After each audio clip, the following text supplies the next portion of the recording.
গভীর রাত। শীতকালীন কুয়াশায় ঢাকা গ্রামের নির্জন পথ। পশ্চিম বাংলার এই প্রত্যন্ত গ্রামটি দিনের বেলায়ও বড় একটা জনসমাগম দেখে না, আর রাত হলে যেন মৃত্যুপুরীর চেহারা নেয়। সেই গ্রামেই ছিল একটি পুরনো, ভগ্নপ্রায় বটগাছ।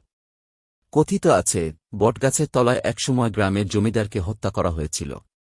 সেই থেকে লোকমুখে রটে গেছে, রাতে ওই পথ মারালেই বিপদ অবশ্যম্ভাবী। মেঘলা এক পূর্ণিমার রাত। গ্রামের তরুণ কৃষক নীলু এইসব গল্প বিশ্বাস করে না। রাতে সে নদীর ধারে তার জাল রেখে ফিরছিল। শর্টকাট নেবে বলে সে সেই ভয়ঙ্কর বটগাছের পথ ধরল।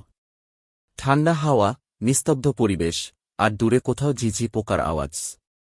নীলু মনের মধ্যে এক অজানা শঙ্কা অনুভব করছিল, কিন্তু নিজেকে সাহসী প্রমাণ করতে সে এগিয়েই চলল।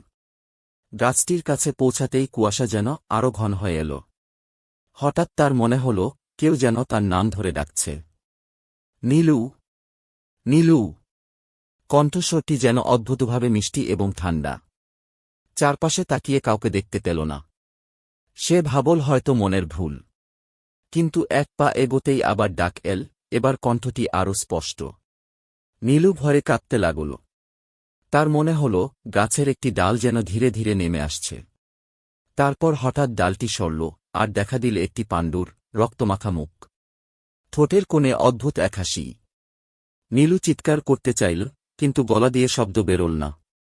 সে পেছন ফিরে দৌড় দেওয়ার চেষ্টা করল, কিন্তু তার পা যেন মাটিতে আটকে গেছে। তখনই নীলুর মনে হল, তার শরীরে চারপাশে শীতল কিছু জড়িয়ে ধরছে। সেটি ছিল বটগাছের শিকড়। শিকড়গুলো ধীরে ধীরে তাকে টেনে নিচে নামাতে শুরু করল। নীলুর চিৎকারে রাতের নিস্তব্ধতা চূর্ণ হল, কিন্তু গ্রামে কেউ তার আওয়াজ শুনতে পেল না। পরদিন সকালে গ্রামের লোকেরা বটগাছের তলায় নীলুর খালি জালটি পড়ে থাকতে দেখল। তার দেহ আর কখনো খুঁজে পাওয়া যায়নি। তবে তারপরে প্রতিদিন রাত নামলে কেউ না কেউ শুনতে পায় সেই অদ্ভুত মিষ্টি কণ্ঠস্বর, নীলু, নীলু।